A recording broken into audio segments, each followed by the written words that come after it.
Have you ever wondered what would happen to your brain if you stopped talking to anyone? Not just for a day or a week, but for months. No conversations, no hugs, no shared meals, just you and silence.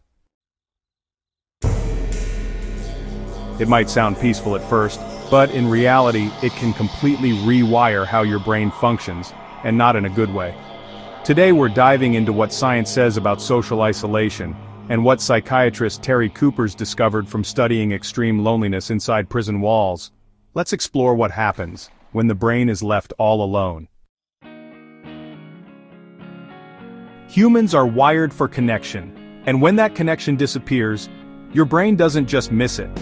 It reacts, and in many cases, it declines. Researchers have found that prolonged social isolation can lead to cognitive decline, emotional distress, and even disruptions in identity and self-perception. Let's break that down. 1. Cognitive decline. The brain slows down. The brain is like a muscle. It needs regular stimulation. When we interact with others, we process words, emotions, facial expressions, social cues. It's an invisible workout for the prefrontal cortex, the region that handles decision-making, attention, and problem-solving. Without regular interaction, these functions start to dull. People in long-term isolation often report memory problems, difficulty focusing, and even confusion, because their cognitive systems aren't being challenged. And honestly, the longer the isolation, the harder it becomes to bounce back. Emotional distress, the nervous system in overdrive. Now let's talk about stress for a moment. In the absence of human connection, the brain actually interprets isolation as a threat. The amygdala, which manages fear and emotional responses, becomes more sensitive. This leads to increased production of cortisol, your body's stress hormone. And when cortisol remains elevated for too long, it affects your sleep, your mood, and even your immune system. Many people in social isolation report feelings of sadness, restlessness, or anxiety, but they don't always connect those feelings to lack of contact. Identity disruption, losing the mirror of others. Here's something you might not expect. Being around people actually helps us understand who we are. Terry Kupers, a psychiatrist and expert in prison mental health, studied the psychological effects of solitary confinement. His findings were, honestly, pretty sobering. He observed that when people are isolated for long periods, they begin to lose their sense of self. As he explains, we form our identity by seeing ourselves reflected in others, through reactions, feedback, and shared memories.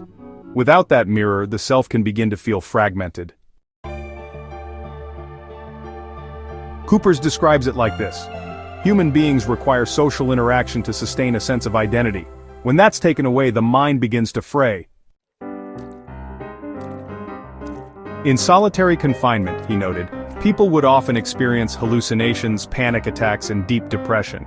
Not because they were weak, but because their brains were responding to a form of psychological starvation. So, let's tie it back to neuroscience. The prefrontal cortex, which is responsible for reasoning and planning, actually loses activity without stimulation. And, the amygdala, which governs fear, becomes more reactive. The hippocampus, which manages memory, can shrink over time in response to chronic stress. And the cortisol surge caused by isolation can actually damage neurons, especially in areas linked to mood and memory. In short, the brain under social deprivation doesn't just feel different, it actually becomes different. Now, most of us aren't in solitary confinement, but the science still applies, especially for people living alone, working remotely, or feeling disconnected. Even low-level, long-term isolation, like not seeing friends or lacking emotional support, can slowly impact our mental clarity, mood, and resilience. And the scary part? We often don't notice it happening until we feel completely overwhelmed. So, what can we take away from this? Connection isn't just a nice to have, it's actually a neurological need. Just like food or sleep, your brain craves interaction, real, honest human connection. Terry Kupers' research reminds us when we lose that, our mind begins to drift.